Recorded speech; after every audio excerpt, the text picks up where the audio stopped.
శ్రీ గురుభ్యో నమః. భక్తులారా,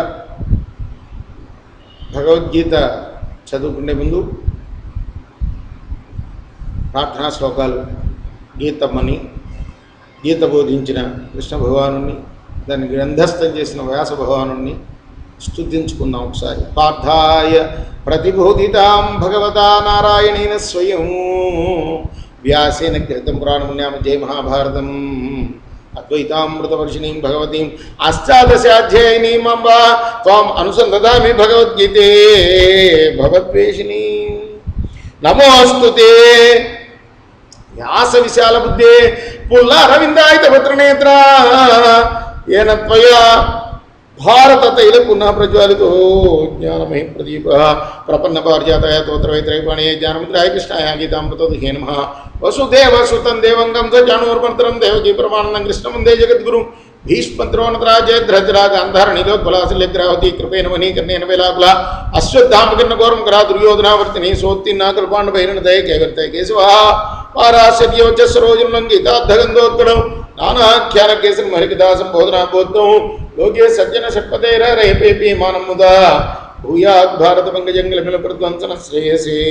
మూకం కరోతి వాచాలాం పంగుల్లంఘయతే గిరిం యత్కృపాత్మహం వందే పరమానంద మాధవం.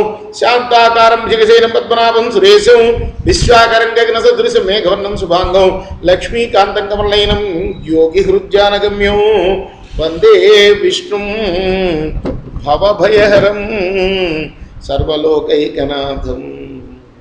యం బ్రహ్మవరుణేంద్ర రుద్రమరుత స్తున్వంతి దివ్యైస్తవై వేదై సాంగపదకర్మోభిషిదై గాయంతి యం సామగా జానావస్థే తద్గతేన మనసా పశ్యంతి విగుణో యశాంతం న విదుశ్రాసరగుణో దేవాయ తస్మై నమః. శ్రీకృష్ణ పరబ్రహ్మణే నమః. శ్రీమద్భగవద్గీత అష్టాదశాధ్యాయః మోక్ష సన్యాస యోగః. అర్జున ఉవాచ సన్యాసస్య మహాబాహో తత్వమిచ్ఛామి వేదితుం త్యాగస్య చ హృషీకేశ పృథక్ కేసి నిషూదన. మహానుభావ,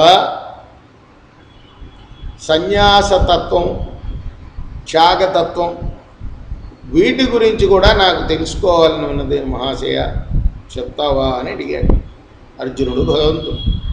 భగవాన్ ఉవాచ కామ్యానాం కర్మణాం న్యాసం సన్యాసం కవయో విదుః సర్వకర్మ ఫలత్యాగం ప్రాహుస్త్యాగం విచక్షణ.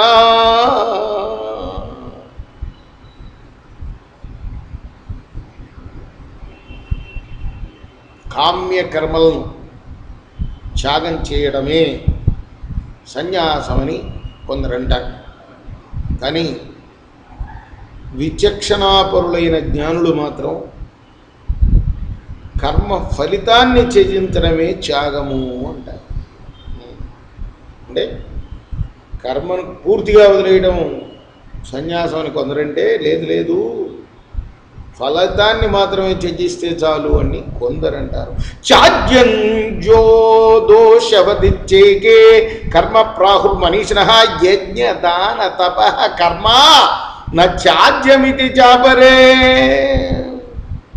కొందరు విద్వాంసులు ఏమంటారంటే, ఇంకొక తెగవాళ్ళు, కర్మలన్నీ కూడా దోషయుక్తాలే కాబట్టి వాటిని వదిలేసేయాలి, ఏ పని చేయకూడదు అంటారు.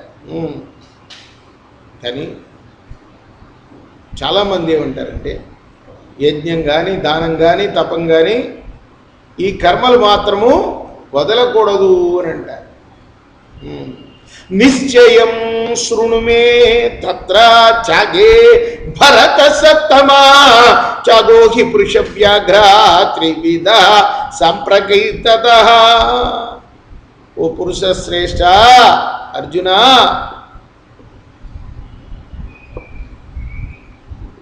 నా నిశ్చయం చెప్తా విను. దీనిలో కొంచెం విడమరి చెప్తాను.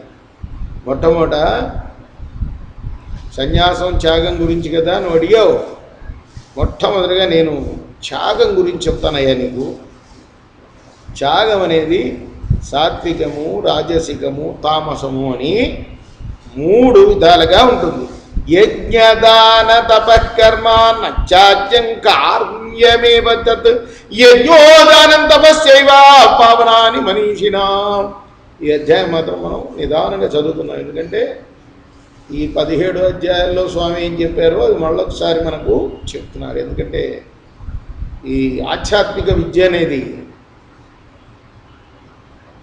మళ్ళీ మళ్ళీ చెప్తూ ఉండాలి, పునః పునః చెప్తూ ఉండాలి, పునః పునః వింటూ ఉండాలి. కాబట్టి స్వామి మళ్ళీ చెప్తున్నాడు ఒకసారి. ఇంత చెప్పిన తర్వాత కూడా భారతంలో యుద్ధం అంతా అయిపోయి చక్కగా సుఖాలు అనుభవించేటప్పుడు అర్జునుడు అడుగుతాడు, స్వామి నువ్వు చెప్పిందంతా మర్చిపోయానయ్యా, మళ్ళీ ఒకసారి చెప్పు. ఇంత విడమరిచి చెప్పిన తర్వాత కూడా. కాబట్టి అంతటి అర్జునుడికే ఆ మరుపు తప్పలేదు. అందువల్ల ఎప్పుడు చదువుకుంటూ ఉండాలి. పురాణం అంటే అది అంటే ఏదో ఒకసారి చదివేసాం కానీ మళ్ళీ చదివేది ఏంటి అని కాదు, చదువుతూ ఉంటేనే అది గుర్తుంది. కాబట్టి స్వామి మళ్ళీ చెప్తున్నాడు. ఎవరికి చెప్పిందే 17 అధ్యాయాల్లో చెప్పిందే మళ్ళీ మళ్ళీ చెప్తున్నాడు. అది ఈ అధ్యాయంలో మళ్ళీ క్లుప్తంగా దాన్ని క్రోడీకరించి చెప్తున్నాడు అన్నమాట. ఒక అధ్యాయంలో మొత్తం 17 అధ్యాయాల్లో ఏం చెప్పారో అదంతా కూడా. కాబట్టి కొంచెం నిదానంగా మనం చదువుకుందాం. మనం కూడా వంట పట్టించుకోవాలి, అర్జునుడిలాగానే వంట పట్టించుకోవాలి, మళ్ళీ వదిలేయాలి, మళ్ళీ చదువుకోవాలి ఆయనలాగా. గురువుగారు అసలు చెప్పే గురువుగారు ఎన్నిసార్లు శిష్యుడు అడిగినా చెప్పాలట విసుగు లేకుండా. ఎన్నే చెప్పాను కదరా మళ్ళీ అడుగుతున్నామండి అనకూడదు. ఎన్నిసార్లు అడిగినా చెప్పాలట గురువుగారు. అంటే అట్లా ఉండాలి ఏ గురువు అయినా. అయితే కృష్ణుడు అంతవాడే జగద్గురుడే పోరా అన్నాడు, నేను చెప్పను పో అన్నాడు. మళ్ళీ ఆయనే ఒకసారి సందర్భంలో లేదు గురువులు అలా అనకూడదని కూడా కృష్ణ భగవానుడే చెప్పారు. ఆ సంగతి ఎన్నిసార్లు అడిగినా చెప్పాలి. అప్పటికప్పుడు విసుక్కున్న తర్వాత మళ్ళీ చెప్పాడు. యజ్ఞ దాన తపః కర్మ నత్యాజ్యం కార్యమేవ తత్ యజ్ఞోదానం తపశ్చైవ పావనాని మనీషినాం. ఆయన నిశ్చయం ఏంటో చెప్తున్నాడా ఆ భగవంతుడు కృష్ణ భగవానుడు. తన అభిప్రాయం యజ్ఞం కానీ దానం కానీ తపస్సు కానీ ఇవి మాత్రం వదిలిపెట్ట తగవు, తప్పనిసరిగా చేయాల్సిందే, అవశ్యం అనుష్ఠించాలి. ఎందుకంటే ఈ 3 కర్మలే బుద్ధిమంతులైన వాళ్ళని పవిత్రం చేస్తూ ఉంటాయి. చూసారా, పవిత్రము బుద్ధిమంతుడు 2. వాడు బుద్ధిమంతుడైతేనే పవిత్రం చేస్తాయి. వాడు బుద్ధి లేని వాడైతే వాడు ఆచరించిన ఒకటే, ఆచరించకపోయినా ఒకటే, యాంత్రికమే అవుతుంది ఆచరణ. ఏదో డ్యూటీ చేస్తున్నాం అన్నట్టుగా కాకుండా దాన్ని బుద్ధిమంతుడిగా చేయాలి. బుద్ధిమంతుడు ఎలా చేస్తాడట, బుద్ధిని అక్కడ పెట్టి చేయాలి. బుద్ధిని ఎక్కడో పెట్టి మాలాతో కర్మే ఫిరై జీబు ఫిరై ముఖమాహి మనువాతో దస్తి ఫిరై యహతో స్మిరన్నాహి అంటాడు కబీర్ దాస్. మాల చేతిలో తిరుగుతూ ఉంటుందిట, మనస్సు మాత్రం 10 దిక్కుల తిరుగుతూ ఉంటుందిట. మనువాతో దిస్ఫిరై యహతో సుమిరన్నాహి. ఇది స్మరణ కాదు, భగవంతుని స్మరణ. యజ్ఞం చేసినా దానం చేసినా తపస్సు చేసినా బుద్ధి పెట్టి చేయాలి. అది బుద్ధిమంతంగా చేసినట్టు లెక్క. లేకపోతే వాడు పవిత్రం అవ్వడు, వేస్టే. అదే చెప్తున్నాడు స్వామి. బుద్ధిమంతుల అయిన వాళ్ళని ఇవి పవిత్రం చేస్తాయి కాబట్టి వాటిని విడవకూడదు నాయన. ఏతాన్యపితు కర్మాణి సంగం త్యక్త్వా ఫలాని చ కర్తవ్యానీతి మే పార్థ నిశ్చితం మతముత్తమం. అయితే ఈ యజ్ఞ దాన తపస్సులను ఆచరించేటప్పుడు ఫలాశక్తిని మాత్రం వదలాలి నాయన. ఇదే నా సిద్ధాంతము అని చక్కగా స్వామి సిద్ధాంతీకరించాడు ఈ భగవద్గీత గ్రంథంలో. చూసారా. కాబట్టి ఎప్పుడు కూడా మనం ఏ దానం చేసినా కృష్ణార్పణం అనాలి, అంతేగాని దాని మీద ఫలితం ఆశించకూడదు. ఈ దానం చేస్తున్నాను నాకు ఈ ఫలితం కావాలి, ఈ పుణ్యం చేస్తున్నాను, ఈ తపస్సు చేస్తున్నాను నాకు ఈ కోరిక నెరవాలి, ఈ యజ్ఞం చేస్తున్నాను ఆ కోరికని, ఇది లేకుండా ఆ ఫలితాన్ని ఏం చేయాలి, వదలాలి అని స్వామి చెప్పారు. భగవత్ప్రీతికరంగా వదలాలి. తత్ ఫలం తత్స బ్రహ్మార్పణమస్తు. అదయ్యా నా అభిప్రాయం. కర్మ చేయాలి, కర్మ ఫలితాన్ని త్యజించాలి. ఇది నా సిద్ధాంతం. స్వామి భగవద్గీత మొత్తంలో చెప్పింది ఇదే. ఏదైనా సరే శ్రద్ధగా కర్మ చేయాలి, కానీ ఫలితాన్ని మాత్రం ఆశించకూడదు. అది భగవదర్పితం చేయాలి. అప్పుడే కర్మబంధం అంటదు. కర్మబంధం అంటకపోతే మళ్ళీ పుట్టడం, మళ్ళీ చావటం, ఈ పునరపి జననం, పునరపి మరణం ఇవన్నీ ఉండవు. ఇదే సిద్ధాంతం స్వామి చెప్పాడు. భాగవతంలో కూడా ఇదే చెప్పాడు, భారతంలో కూడా అదే చెప్పాడు. కపిల మహర్షి చెప్తాడు భాగవతంలో, తల్లికి చెప్తాడు బోధ, ఇదే చెప్తాడు. ఇక్కడ కూడా అదే, కపిల గీత అదే, భగవద్గీత అదే. అక్కడ కపిల రూపంలో చెప్పాడు, ఇక్కడ కృష్ణుని రూపంలో చెప్పాడు, అంతే తేడా. తరువాత రేపు మనం మిగతా భాగాన్ని కొనసాగిద్దాం. ఇప్పుడు మనం గీతా మహత్యం గురించి వరాహపురాణంలో చెప్పబడ్డ శ్లోకాలని పారాయణం చేసుకుందాం.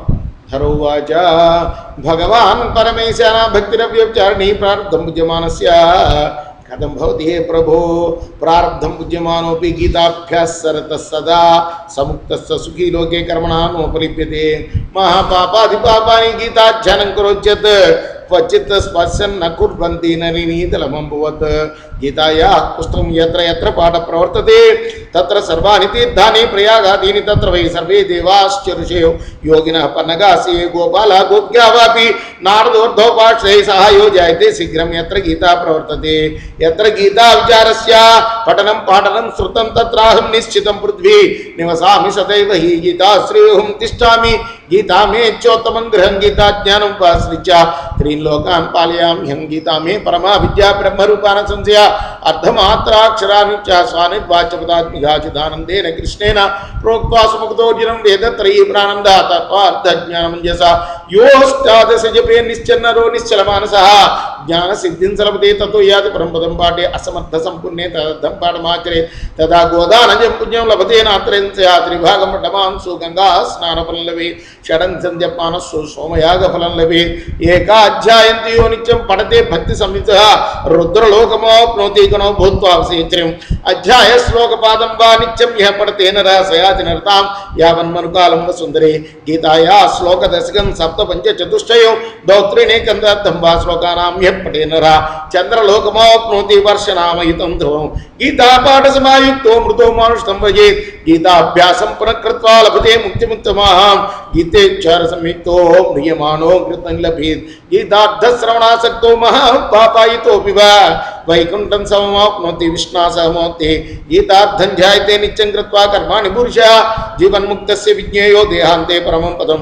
గీతామాశ్రిత్య బహువో భూభుజో జనకాదయ నిర్దూత కల్మషాలోకే గీతాయాతః పరం పదం గీతాయాః పఠనం కృత్వా మాహాత్మ్యం నైవ యః పఠేత్ వృథా పాఠో భవేత్ తస్య శ్రమయేవ శివదాకృతః ఏతాన్మహచ్చ సంయుక్తం గీతాభ్యాసం కరోతి స తత్ఫలమాప్నోతి దుర్లభాం గతిమాప్నుయాత్ సూత ఉవాచ మహాత్మమేతద్గీతాయా మయా ప్రోక్తం సనాతనం గీతాంతే చ పఠేజ్జస్తు యదుక్తం తత్ఫలం లభేతి శ్రీ వరాహపురాణే గీతామహత్యం.